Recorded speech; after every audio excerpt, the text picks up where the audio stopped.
Hi hello అందరికీ నమస్తే. నేను మీ జర్నలిస్ట్ రవీందర్. చంద్రబాబు నాయుడు గారు అధికారంలో ఉన్నప్పుడు అధికారాన్ని ఉపయోగించుకొని అనేక అవినీతి కార్యక్రమాలకు పాల్పడ్డారు. అందులో భాగంగా స్కిల్ డెవలప్మెంట్ కేసు కానీ, అదేవిధంగా ఫైబర్ నెట్కి సంబంధించి కానీ, లిక్కర్ కేసుకు సంబంధించి కానీ, ఇసుకకు సంబంధించి కానీ, ఇట్లా అనేక రకాల స్కాములు ఉన్నాయి.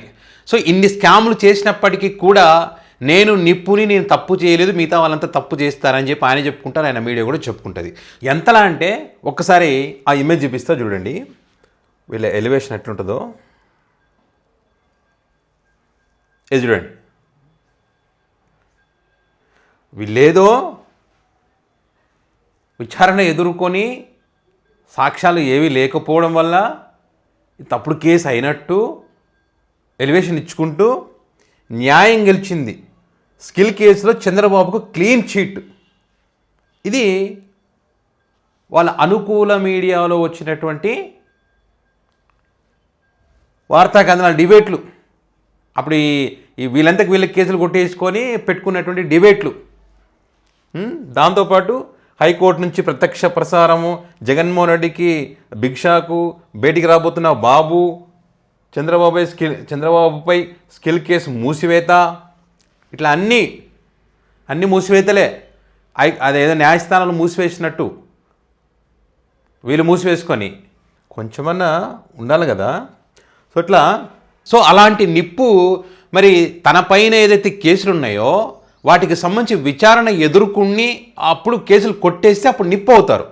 కానీ అధికారం ఉంది కదా అని చెప్పి ఆ కేసులు కొట్టేయించుకుంటే నిప్పు ఎలా అవుతారు? కారు కదా. సో ఇప్పుడు అధికారంలోకి వచ్చిన తర్వాత అదే పని చేశారు. ఏదైతే స్కిల్ డెవలప్మెంట్కి సంబంధించి అప్పుడు విచారణ చేసినప్పుడు బలమైనటువంటి సాక్ష్యాలు ఉన్నాయి, నిధులు మళ్లించినట్టుగా ఆధారాలు ఉన్నాయి. అప్పుడు కేసు పెట్టినటువంటి వాళ్ళు కూడా ఆ ఆధారాలు సమర్పించడం జరిగింది, తప్పు చేశారని ఒప్పుకున్నారు. దానికి సంబంధించి మరి 52 రోజులు జైల్లో కూడా ఉన్నారు. సో అప్పుడు చంద్రబాబు నాయుడు గారికి వచ్చినటువంటి బెయిల్ ఏంటి? తప్పు చేయలేదనో ఇంకోటో రాలేదు, ఆయన ఆరోగ్య పరిస్థితి బాగలేదని చెప్పడం వల్ల బెయిల్ వచ్చింది. సో అలాంటి చంద్రబాబు నాయుడు గారు ఇప్పుడు అధికారంలోకి వచ్చిన తర్వాత తన మీద ఉన్నటువంటి కేసులన్నీ కూడా కొట్టేయించుకుంటున్నాడు. ఇప్పుడు ఈ సిఐడి అధికారులు, అప్పుడు కేసు పెట్టినటువంటి సిఐడి అధికారులు ఇప్పుడు ఏసీబీ కోర్టుకు చెప్పినారు, ఒక రిపోర్ట్ ఇచ్చినారంట. చంద్రబాబు గారు ఏం తప్పు చేయలేదు, మా దగ్గర సాక్ష్యాలు కూడా లేవు, ఇది కొట్టేయడానికి మాకు అభ్యంతరం లేదని చెప్పారంట. చూడు ఎంత ఆశ్చర్యం. అధికారం ఉంటే ఏమైనా చేయొచ్చు. గతంలో బలమైనటువంటి ఆధారాలు ఉన్నాయి, అన్ని సాక్ష్యాలు ఉన్నప్పటికీ కూడా వారందరినీ భయభ్రాంతులకు గురి చేసి ఎవరైతే అప్పుడు కేసులు పెట్టారో వాళ్ళపైన ఇప్పుడు వీళ్ళ అధికారంలోకి వచ్చిన తర్వాత అడ్డమైన కేసులు పెట్టి ఇరికించి బ్లాక్మెయిల్ చేసి వాళ్ళ చేతినే క్యాన్సిల్ చేయించుకునేటట్టుగా, కేసు పెట్టిన వాళ్ళు విత్డ్రా చేసుకునేటట్టుగా చేసి హడావిడిగా కేసులు కొట్టించిన ప్రయత్నం చేశారు. ఈ అంశానికి సంబంధించే ఒక ముఖ్యమంత్రి అయి ఉండి ఈ విచారణ ఎదుర్కోకుండా అధికారులు తన చేతులు పెట్టుకొని కేసు ఎట్లా కొట్టేయించుకుంటారని చెప్పి కొండలరావు అనేటువంటి ఒక వ్యక్తి పిటిషన్ వేయడం జరిగింది ఏసీబీ కోర్టుకి. అసలు ఎందుకు కేసులు కొట్టేయించారో ఏంటనే దానికి సంబంధించి పిటిషన్ వేస్తే నీకు అర్హత లేదు, నువ్వు అడగడానికి నువ్వు ఎవరని చెప్పింది. నువ్వు ఎవరని చెప్పినప్పుడు మరి ఆయన ఏం చేశాడు? ఏసీబీ కోర్టు కాకపోతే హైకోర్టుకు పోతాడు, అక్కడ కాకపోతే సుప్రీంకోర్టుకు పోతాడు. సో అట్లా హైకోర్టుకు పోవడం జరిగింది. హైకోర్టు పోయి తన ఏదైతే ఈ కేసుకు సంబంధించిన వివరాలు ఇవ్వమంటే ఇవ్వలేదని చెప్పి అక్కడ పిటిషన్ వేసిన తరుణంలో ఇక్కడ జడ శ్రవణ్ గారు సంచలనమని చెప్పాలి. ఎందుకంటే ఏ మాత్రం వదిలిపెట్టాను ఈ కేసులకు సంబంధించి పదే చెప్తూ వస్తున్నాడు. సో అదే క్రమంలోనే బలమైనటువంటి వాదనలు వినిపించాడు. చాలా కొన్ని పాయింట్స్ అనేటువంటి న్యాయస్థానం ముందు ఉంచితే డెఫినెట్గా వాటికి సంబంధించి పురోగతి వస్తుంది. సో ఇప్పుడు హైకోర్టులో అదే జరిగింది. సో ఇక్కడ ఏంటంటే గతంలో ఏదైతే కేసులకు సంబంధించి స్టేట్మెంట్ అనేది చాలా ముఖ్యమైనటువంటిది. 160 కింద తీసుకుంటే దానికి వాల్యూ ఉండదు. 164 కింద తీసుకుంటే స్టేట్మెంట్ బలమైనటువంటిది అది. ఎందుకంటే ఇక్కడ 164 స్టేట్మెంట్ అనేటువంటిది మెజిస్ట్రేట్ ముందు తీసుకుంటారు కాబట్టి అది విలువైనది. అలాంటి స్టేట్మెంట్ తీసుకున్న కేసుల్లో కూడా దాన్ని కాదని చెప్పి అది సాక్ష్యంగా తీసుకోకుండా దాన్ని కొట్టేసేటువంటి మరి కేసులు క్లోజ్ చేసుకునే పరిస్థితికి వచ్చారు చంద్రబాబు గారు. సో ఇదే అంశాన్ని ఇక్కడ హైకోర్టులో మరి జడసభని ప్రస్తావించడం జరిగింది. అండ్ అదేవిధంగా వీళ్ళు చట్టాన్ని అన్నిటిని నాశనం చేస్తున్నారులే అనుకోండి రెడ్ బుక్ రాజ్యాంగం పేరుతోని. సో ఇక్కడ ప్రజాప్రతినిధుల కోర్టు అనేది విజయవాడలో ఉంటుందంట. ఇక్కడ ఏసీబీ కోర్టుకి ఈ కోర్టు ఎట్లా నిర్ణయం తీసుకుంటుంది కేసులకు సంబంధించి. సో ఇది కూడా వీళ్ళు తప్పు చేస్తూ ఉన్నారు. కాబట్టి ఇక్కడ కొట్టివేయడానికి కారణాలేంటి? ఇక్కడ అధికారులు ఏ రిపోర్ట్స్ ఇచ్చారు, ఇది ఈ కారణం చేత కొట్టివేయాలని ఏమైనా ఇచ్చినారా? సో వాటికి సంబంధించినటువంటి వివరాలు ఈ ఏసీబీ కోర్టు కూడా ఈ తీర్పు ఇచ్చింది కదా, ఆ తీర్పుకు సంబంధించిన వివరాలు ఎందుకు ఇవ్వడం లేదు? ఎందుకు రహస్యం, ఎందుకు దాస్తూ ఉన్నారు?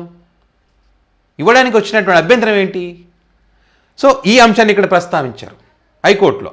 సో హైకోర్టు అదే అనింది, ఎందుకు అంత రహస్యం, ఎందుకు దాస్తూ ఉన్నారు? ఆ వివరాలు ఇవ్వచ్చు కదా. అంత గంటల వ్యవధిలోనే హడావిడిగా కేసులు ఎందుకు ఒకటి మూసివేయాలి? సో కాబట్టి మూసివేయాలి. 164 కింద మెజిస్ట్రేట్ ముందు స్టేట్మెంట్ ఇచ్చిన తర్వాత అప్పుడు చెల్లేటువంటి సాక్ష్యాన్ని ఇప్పుడు ఏ రకంగా దాన్ని విత్డ్రా చేసుకున్నారు? సో కాబట్టి ఈ చంద్రబాబు నాయుడు గారికి సంబంధించినటువంటి కేసుల వివరాలన్నీ కూడా ఏసీబీ కోర్టు యొక్క తీర్పు కూడా వీటన్నింటిని తమ ముందుంచాలని చెప్పి హైకోర్టు సీరియస్ అయింది. జడసవిని గారు బలమైనటువంటి వాదనలు వినిపించిన తర్వాత, అంటే ఏదైతే ముందే చెప్పారు కేసులు అప్పుడే క్లోజ్ కాలేదు, ఇది ముందు చాలా ఉంది ముసళ్ళ పండగ అని చెప్పి చాలా సీరియస్గా చెప్పారు. అంతే సీరియస్గా బలమైనటువంటి పాయింట్స్తో మరి కోర్టులో వాదించడం, కోర్టు కూడా వాళ్ళు కూడా కొంత గడువు కోరారు. ఆ గడువులోపు ఖచ్చితంగా ఆ వివరాలని మా ముందుంచాలని చెప్పి హైకోర్టు ఈరోజు సీరియస్ కావడం జరిగింది. అంటే ఇక్కడ నిజాయితీగా విచారణ ఎదుర్కొని అందులో ఏమీ లేకపోతే కేసులు కొట్టేయించుకుంటే డెఫినెట్గా అందరూ స్వాగతిస్తారు.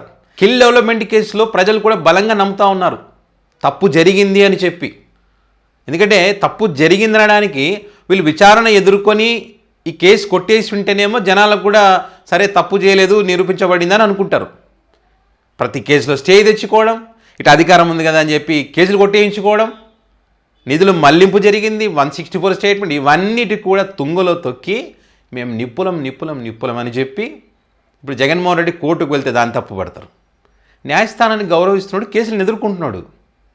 మీరు కూడా అదే రకంగా చేయొచ్చు కదా, కేసులు ఎదుర్కోవచ్చు కదా. మీరు తప్పు చేయనప్పుడు ఎందుకు అంత భయం? ఎందుకని అధికారాలు ఉందని హడావిడిగా గంటల వ్యవధిలో కొట్టేసుకుంటే ఎలా ఉంటుందంటే ఇలా ఉంటుంది. ఖచ్చితంగా కోర్టు దృష్టికి తీసుకుపోతారు.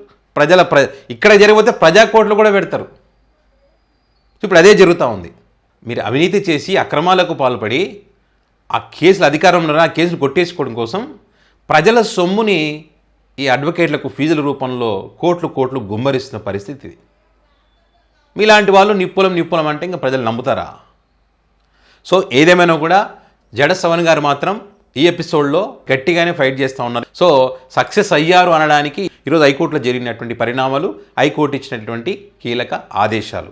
సో చూద్దాం నెక్స్ట్ హియరింగ్లో మరి ఏం జరుగుతుంది ఏంటన్నది. సో మరి దీనికి సంబంధించి మీ అభిప్రాయాలను కామెంట్ రూపంలో పెట్టగలరు. Thank you.